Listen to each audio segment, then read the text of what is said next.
Hi అండి, గీతా వంటింటి రుచులకి స్వాగతం. ఈరోజు మనం అటుకుల పాయసం ఎలా చేయాలో చూద్దాం రండి. చాలా సింపుల్గా 10 మినిట్స్లో అయిపోతుందండి. కావాల్సిన పదార్థాలు: పాలు, బెల్లం కరిగించుకొని 1 కప్పు, జీడిపప్పు, బాదం పప్పు కొంచెం పౌడర్ చేసుకుందాం, అటుకులు 1 కప్పు అండి. ఇప్పుడు 2 బౌల్ తీసుకుందాం. 1 బౌల్లో నీళ్లు తీసుకుందాం, 1 ఖాళీ బౌల్ తీసుకుందాం. ఇప్పుడు ఆ నీళ్ళల్లో కప్పు అటుకులు వేసి లైట్గా కడుక్కొని గట్టిగా పిండుకొని వేసుకుందామండి. ఈ అటుకుల పాయసం చాలా టేస్టీగా ఉంటుందండి. కప్పు అటుకులకి కప్పు బెల్లం తీసుకోవాలండి. అసలు 10 నిమిషాల్లో రెడీ చేసేసుకోవచ్చండి.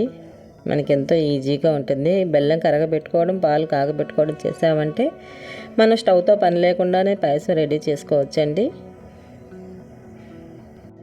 ఇప్పుడు చేత్తో కొంచెం నలుపుకొని కొన్ని పాలను వేసుకుందామండి. అన్ని పాలేం పట్టవు, కొద్దిగా 1 టీ గ్లాసు లేదా చిన్న కప్పు పాలు పడతాయండి.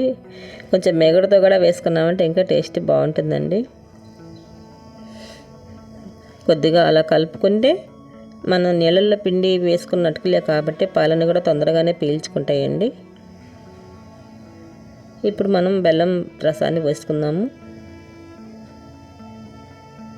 నేను ఈ బెల్లం దాంట్లోనే యాలకులు కూడా నేను పౌడర్ చేసుకొని వేసి వడకట్టుకున్నానండి.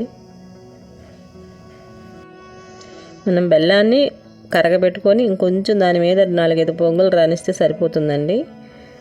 పాకం ఏం రాక్కర్లేదు. ఈ స్వీట్ చాలా బాగుంటుందండి. మీరు కూడా ఒకసారి ట్రై చేసి చూడండి. ఇప్పుడు బాగా కలుపుకున్న తర్వాత మనం ఆ బాదం పప్పు, జీడిపప్పు పొడిని వేసేసుకొని బాగా కలుపుకుందామండి. చూడటానికి కొంచెం జ్యూసీగా అనిపిస్తుంది, కానీ 5 మినిట్స్ ఆగామంటే కొంచెం పీల్చుకొని కొంచెం గట్టిగానే అవుతుందండి అది. చూసారు కదా. ఇప్పుడు బౌల్లో తీసుకుందాము.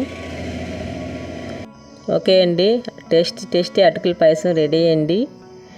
ప్లీజ్ సబ్స్క్రైబ్ చేయండి, లైక్ చేయండి, షేర్ చేయండి. ఇంకా మరెన్నో మంచి వీడియోస్తో మీ ముందుకు వస్తానండి. చూసారు కదా, పైన జీడిపప్పుతో కొంచెం గార్నిష్ చేశానండి.